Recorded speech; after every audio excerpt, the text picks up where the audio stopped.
The Constitutional Court on Friday found that warrantless raids are unconstitutional, and this was a huge relief for residents of derelict buildings in the inner city Johannesburg, who say that they've endured humiliating warrantless raids apparently aimed at flushing out illegal foreigners. They say that between May of 2017 and May of 2018, they experienced more than a dozen raids by the police, the Johannesburg Metro Police, as well as from officials from the Department of Home Affairs. We speak now to Edward Molopi, Research and Advocacy Officer at the Socio-Economic Rights Institute. Mr. Molopi, a very good afternoon to you, and thank you for your time. Now, this particular case was brought to the Constitutional Court after the ruling that was already made by the High Court, which did find it unconstitutional. Why was it important to take the ruling from the High Court to the Constitutional Court? Good afternoon, Tammy, and good afternoon to the Newzrooom Afrika viewers. So in terms of the Constitution, it is an imperative that needs to happen. So any ruling that comes out of a lower court, such as the High Court, declaring an act unconstitutional, that act that unconstitutionality needs to be confirmed in the Constitutional Court before it can take effect.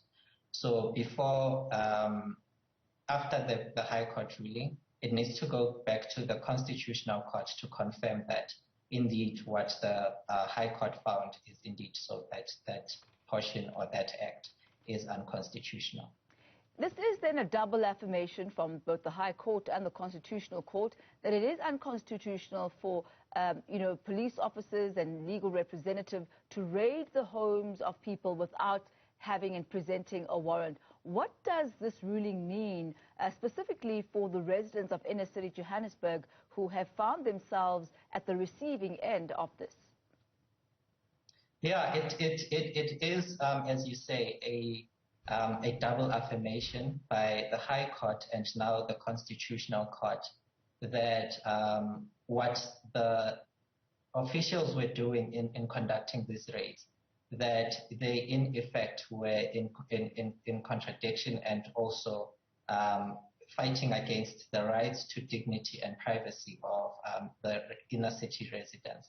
And so what this means is that inner city residents can now live in peace knowing that there is an end to this intrusive and warrantless raids that were specifically targeted at them. And what this now confirms is that they can enjoy their homes without the fear of a warrantless raid taking place.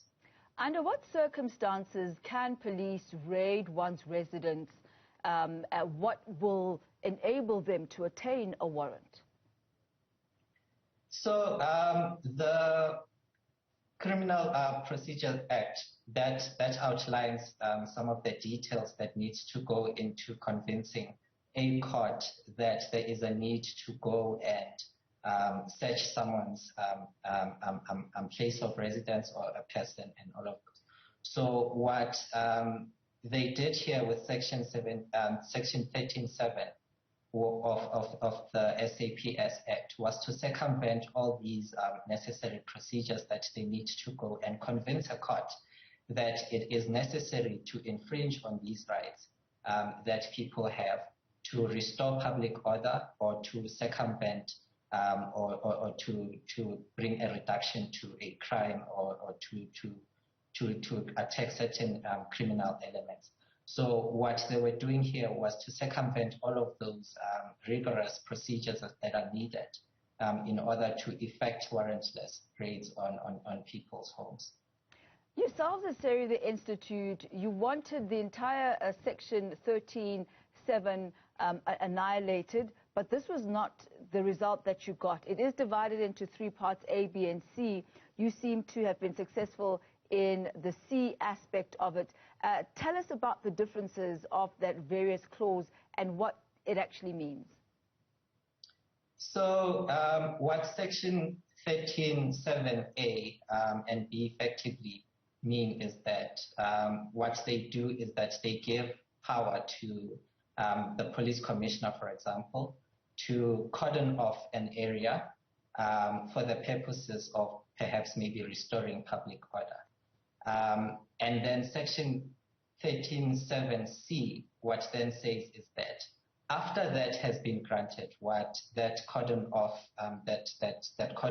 has been implemented, then police can go in without a warrant and search any premise, any person within the cordoned off area.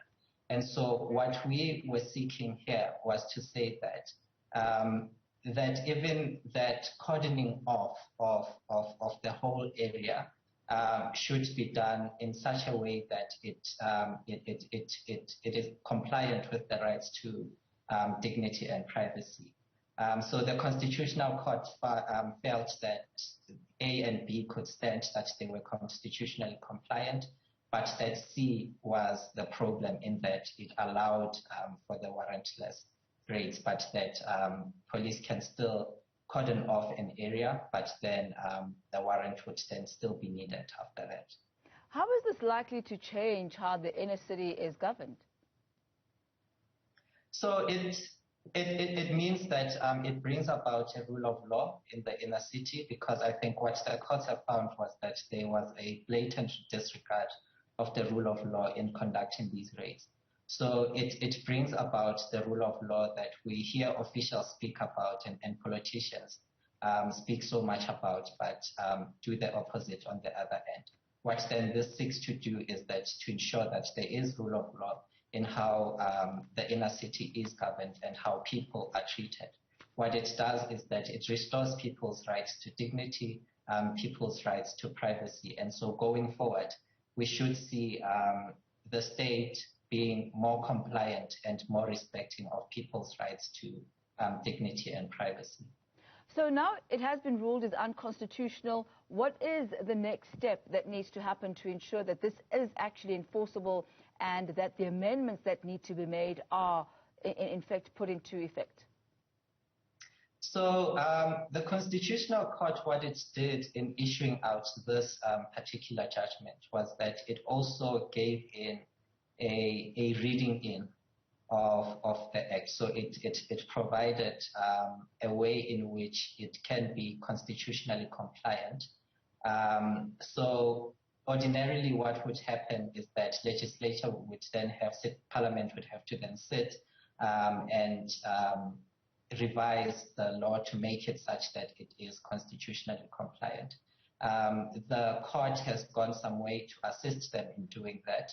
And so Parliament can then look at that and read it and effect it in that way. But effectively what the Constitutional Court has done is that it has assisted them to do so, because in the way in which they revised the order was such that it made the Act itself constitutionally compliant. Mr. Molopi, thank you very much for that insight and the update on this particular ruling by the Constitutional Court. He is Research and Advocacy Officer at the Socio-Economic Rights Institute. They had been the body that took this to the Constitutional Court on behalf of the residents of inner city Johannesburg, whose homes were being raided, their dignity being stripped, and their personal possessions also just strewn by various police officials,